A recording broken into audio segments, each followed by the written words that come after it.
रागिनी का दिल जोर जोर से धड़क रहा था। अर्जुन की बात उसके कानों में गूंज रही थी।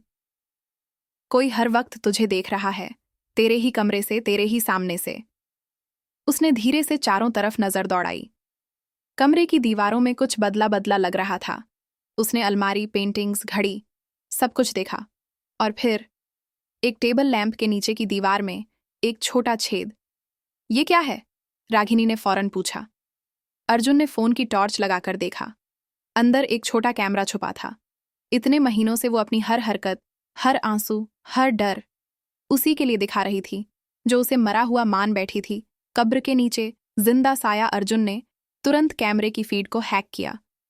कुछ देर के बाद स्क्रीन पर एक धुंधली लेकिन डरावनी तस्वीर उभरी।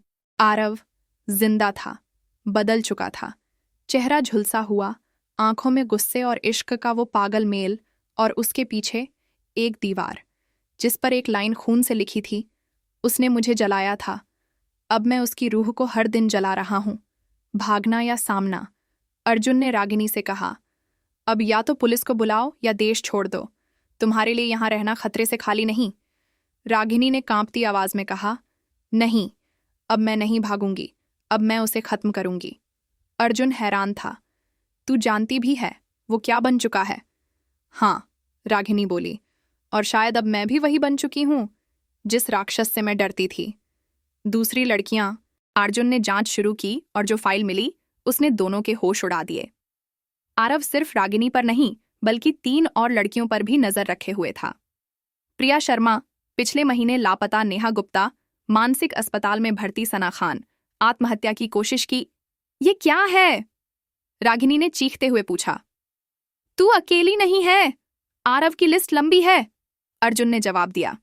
फिर से एक गुलाब रात को जब रागिनी घर लौटी, बेड पर एक ताजा गुलाब रखा था, खून से सना हुआ। उसके नीचे एक नोट। तेरे साथ अब खेल और बड़ा होगा, तू चाहे जितना बदल जा, मेरी रूह तुझे पहचान लेती है। और साथ में एक फोटो, रागिनी की, उसी पल की जब उसने कैमरा खोजा था। मतलब वो अब भी देख रहा था, हर वक्त, हर जगह खूनी सपना। उस रात रागिनी को एक डरावना सपना आया। वो एक सुनसान जंगल में दौड़ रही थी। पीछे से किसी के कदमों की आवाज आ रही थी। फिर अचानक किसी ने उसकी गर्दन पकड़ ली और फुसफुसाया। अब तुझे सिर्फ मौत ही मुझसे आजाद कर सकती है, या मुझे तुझ में जिंदा होना पड़ेगा। रागिनी की आंख खुली, पसीने से भीगी हुई थी, लेकिन असली झटका तब लगा जब उसने अपने गले पर हाथों के निशान देखे। मौत अब इश्क बन गई है। रागिनी अब समझ चुकी थी, ये लड़ाई अब जिंदगी और मौत की नहीं बल्कि रूहों की लड़ाई है। अब डर से नहीं, आग से लड़ेगी। अर्जुन ने कहा, अगर तुझे सच में इसका अंत चाहिए तो तुझे उसके पास जाना होगा। रागिनी ने मुस्कुराकर जवाब दिया, हाँ, लेकिन इस बार मैं शिकार नहीं बनूंगी, शिकारी बनूंगी। सर्द हवा रागिनी की सांसों को जकड़ रही थी, लेकिन उसके भीतर जो आग जल रही थी वह अब किसी भी डर से ज्यादा प्रचंड थी।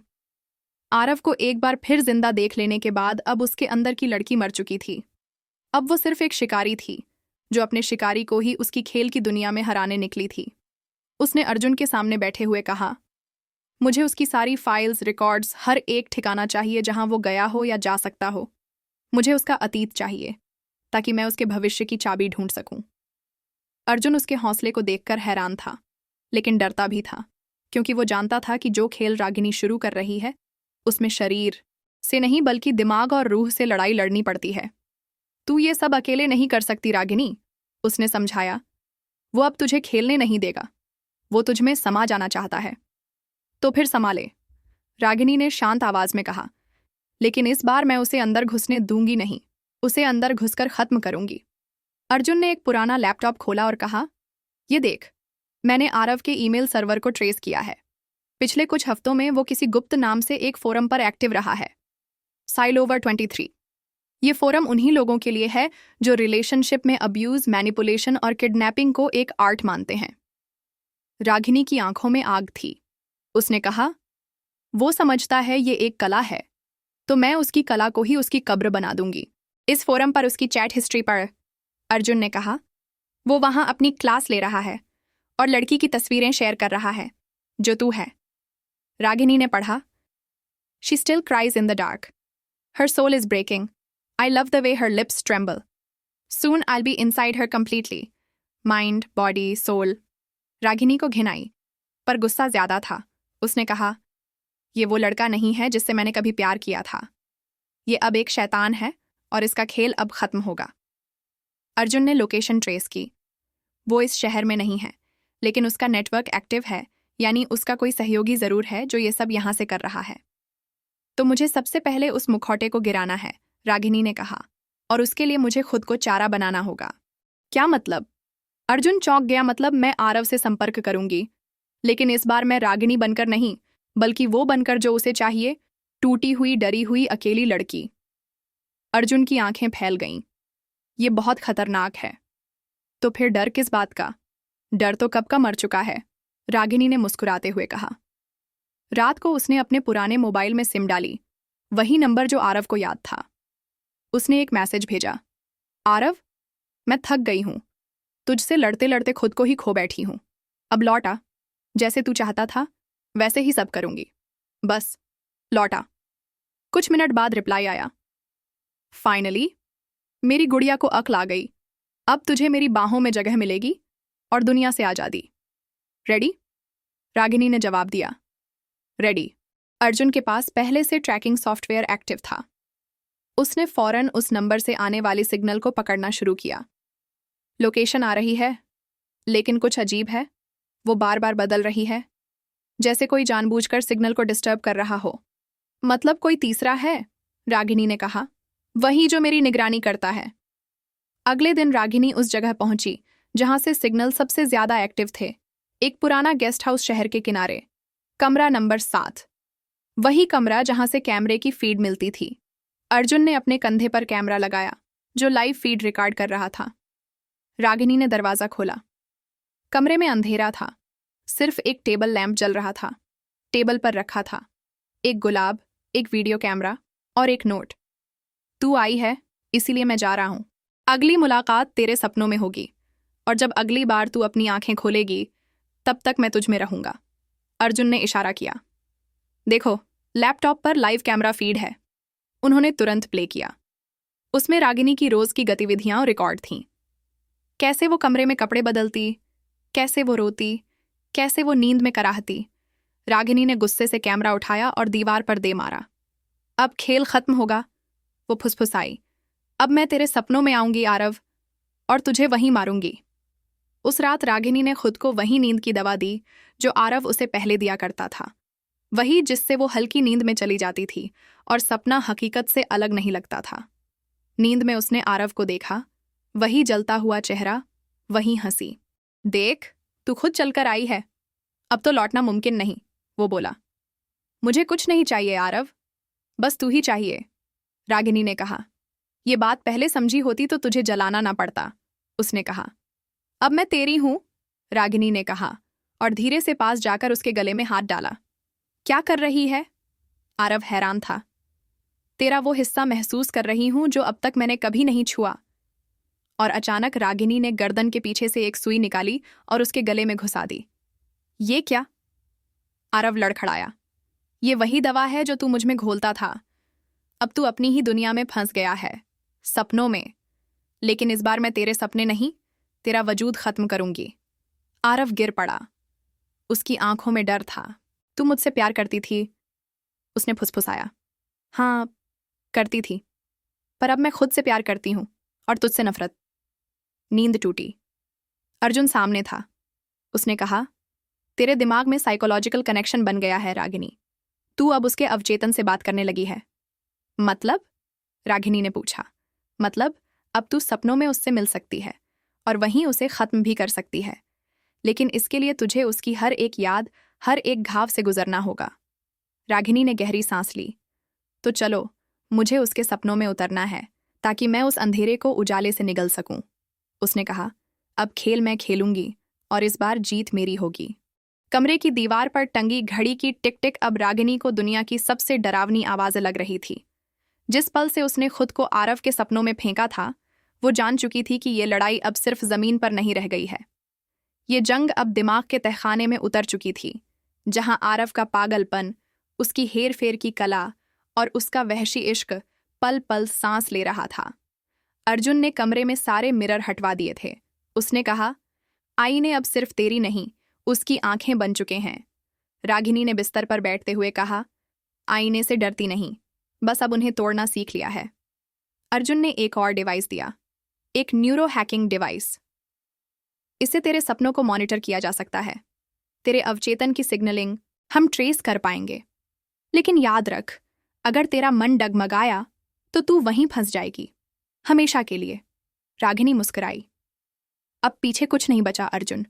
मैं अगर हार गई तो वैसे भी कुछ नहीं रहेगा, और अगर जीत गई तो शायद मैं ही वो बन जाऊंगी जो आज तक कोई नहीं बन पाया।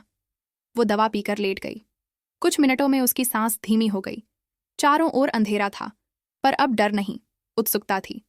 उसके सामने एक दरवाजा था, लोहे का, जंग खाया हुआ। वो बढ़ी और दरवाजा अपने आप खुल गया। अंदर घुप अंधेरा, लेकिन जैसे ही उसने कदम रखा, जमीन नरम थी, कीचड़ जैसा, और फिर खून। उसके पैरों के नीचे खून था। कमरा रोशन हुआ। दीवारों पर तस्वीरें थीं, रागिनी की, रोती हुई, हंसती हुई, गुस्से में और बंधी हुई। एक कोना जहां एक टेबल पर एक लड़की बैठी थी, हाथ में गुलाब, और उसकी आंखें फटी पड़ी थीं। वो रागिनी थी। तू कौन है? रागिनी ने पूछा। लड़की मुस्कुराई। मैं वो हूं जो तू छोड़ आई थी, जो आरव के साथ रह गई थी। मैं तेरी वो परछाई हूं जो तुझे अब भी चाहती है। वो इश्क जो तूने जलाया था, वो अब राख बनकर तुझसे सवाल पूछ रहा है। रागिनी ने आंखें बंद कीं। अब मैं तुझे वापस नहीं लाना चाहती। अब मैं सिर्फ आरव को मिटाना चाहती हूं। तब तेरे भीतर मुझे मारना होगा, वो परछाई बोली। अचानक उसके पीछे से आरव की आवाज आई, धीमी मगर नशीली। तू फिर आ गई। तू तो वही पागल है जो मुझसे प्यार करने लगी थी, और अब मेरी मौत बनकर लौट आई है। रागिनी ने घूमकर देखा। आरव खड़ा था, वही झुलसा हुआ चेहरा, पर मुस्कुराहट वैसी ही जैसे पहली बार उसने उसे देखा था। मैं अब तुझे मारने नहीं, तेरे साथ मरने आई हूं, रागिनी बोली। आरव उसकी तरफ बढ़ा। तो चल, फिर मरते हैं, एक साथ, जैसे पहले दिन तूने कहा था, जिंदगी भर साथ। उसने रागिनी का हाथ पकड़ा और दोनों एक आईने के सामने खड़े हो गए। आईना दिखा रहा था एक पुरानी याद, कॉलेज की कैंटीन, पहली बार की मुलाकात। याद है? आरव बोला। हाँ, रागिनी बोली। और याद है, इसी दिन तूने मेरा नंबर चोरी किया था। आरव हंस पड़ा। तब से ही तुझे पाना मेरी जिद बन गई थी, और जिद इश्क से बड़ी चीज है। रागिनी ने धीरे से उसका चेहरा छुआ और फुसफुसाई। और अब तेरी यही जिद तुझे खत्म कर देगी। आईना चकनाचूर हो गया। अब रागिनी उस पुराने कमरे में थी जहां उसे कैद किया गया था। दीवार पर वही खून से लिखा वाक्य, तेरी चीखें मेरी दवा हैं। अब चिल्ला, आरव चिल्लाया। अब फिर से वो दर्द जी जो तूने मुझसे छीना था। लेकिन रागिनी चुप रही। उसने अपनी हथेली काटी और दीवार पर खून से लिखा, तेरे इश्क की दवा मैं बन चुकी हूं। अचानक दीवार कांपने लगी, कमरे की छत टूटने लगी, सपनों की दुनिया दरकने लगी। तू क्या कर रही है? आरव चिल्लाया। मैं तुझ में आग लगा रही हूं, वो आग जो तूने मेरे इश्क को जलाने के लिए लगाई थी। अब वो तुझे ही निगल जाएगी। आरव चिल्लाता रहा, गिड़गिड़ाता रहा। नहीं, मैं तुझसे प्यार करता हूं रागिनी। मेरा इश्क पागलपन सही, लेकिन सच्चा था। सच कभी किसी की आजादी नहीं छीनता आरव, रागिनी बोली। सच सिर्फ वो होता है जो किसी को तोड़ता नहीं, जोड़ता है। और उसने दीवार में लगी लाल बत्ती को दबा दिया, वो बत्ती जो नींद की दुनिया को खत्म कर सकती थी। एक जोर का धमाका हुआ। रागिनी की आंख खुली। अर्जुन उसके सामने था। उसकी आंखें डरी हुई थीं। तू ठीक है? उसने पूछा। रागिनी की आंखें नम थीं, पर होठों पर एक अजीब सुकून था। अब वो मर चुका है, कम से कम मेरे अंदर से, वो बोली। लेकिन असली आरव अब भी बाहर कहीं है, अर्जुन ने कहा। रागिनी ने गर्दन घुमाई और देखा, उसके कमरे की खिड़की पर एक लाल गुलाब रखा था। उसमें एक पर्ची लिपटी थी। तू जितनी खुद को बदल ले, मैं फिर भी तुझ में वापस लौट आऊंगा, क्योंकि मैं तेरे हर उस हिस्से में बसा हूं जिसे तू कभी छूती तक नहीं। रागिनी ने उस गुलाब को उठाया, मसल दिया और फेंक दिया। अब मैं डरती नहीं, अब मैं सिर्फ खत्म करती हूं।